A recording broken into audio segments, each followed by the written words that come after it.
आदमी जब सांस लेता है तो ऑक्सीजन अंदर जाती है और जब सांस छोड़ता है तो CO2 बाहर आती है। अब सवाल ये पैदा होता है कि हमने इनहेल तो ऑक्सीजन किया था, लेकिन ये CO2 कैसे आ गई? CO2 बाहर कैसे निकलती, कहाँ से आती है ये CO2? ये एक बड़ा गंभीर सवाल है और अच्छा भी है। इसके बारे में जानकारी होना जरूरी है। कहाँ से आती है ये CO2? असल में जब हम सांस लेते हैं तो करीब करीब 21% ऑक्सीजन उसमें होती है, और जब हम ऑक्सीजन को अंदर इनहेल करते हैं तो वो 21% अंदर जाती है, और जब हम छोड़ते हैं तो 17% ऑक्सीजन को निकाल देते हैं और 4% ऑक्सीजन को अपने शरीर के अंदर रख लेते हैं। मजे की बात यह है कि जब मनुष्य सांस लेता है तो उसमें ऑक्सीजन के साथ साथ कार्बन डाइऑक्साइड यानी CO2 भी मनुष्य के बॉडी में जाती है, लेकिन यह हालांकि बहुत कम होती है, 0.04%, बहुत कम है। लेकिन CO2 भी ऑक्सीजन के साथ साथ मनुष्य के शरीर में जाती है। अब इसका मतलब ये हुआ कि ऑक्सीजन के साथ साथ CO2 जा रही है, लेकिन वो कम है, और जब हम छोड़ते हैं तो बहुत सारी CO2 आती है। तो वो कहाँ से आती है? अब इसका जब CO2 हम अंदर लेते हैं तो वो शरीर में हमारे पहुंचती है।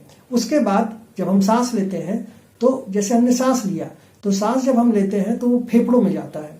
अब सांस हम लेते हैं अपनी नाक से या अपने मुंह से, तो हमने नाक या मुंह से सांस लिया, और वो सांस जब हम अंदर की तरफ जाता है तो वो जाता है फेफड़ों में।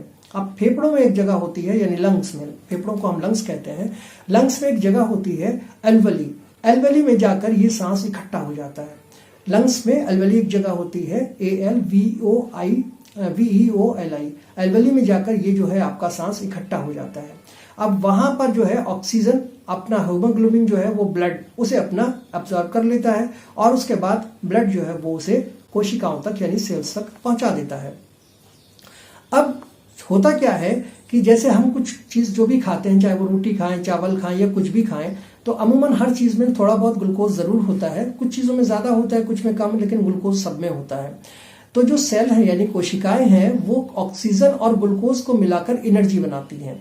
अब जो सेल है वो एनर्जी बनाने का काम शुरू किया। जब उनको ऑक्सीजन मिल गया, उनको ग्लूकोज मिल गया, तो उन दोनों को मिला के उसने एनर्जी बनाना शुरू कर दिया। जब ये एनर्जी बनती है तो इसी में कुछ वेस्ट भी बन जाता है, अवशिष्ट पदार्थ जिनको हम हिंदी में बोलते हैं, इंग्लिश में वेस्ट बोलते हैं, वो भी इसमें बन जाता है, और वही CO2 होती है।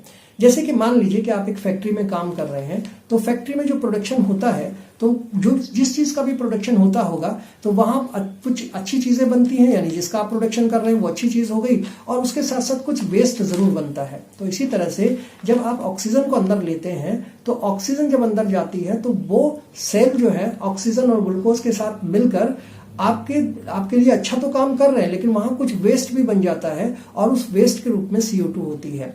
और जब कोशिकाएं एनर्जी पैदा करती हैं, ऊर्जा पैदा करती हैं, तो जो अवशिष्ट पदार्थ यानी जिसकी हम बात कर रहे हैं CO2 की, वो CO2 बहुत ज्यादा हो जाता है, और वो CO2 फिर हमारे बाहर आ जाता है सांस के रास्ते। जब हम सांस छोड़ते हैं तो वही CO2 बाहर की तरफ आ जाता है।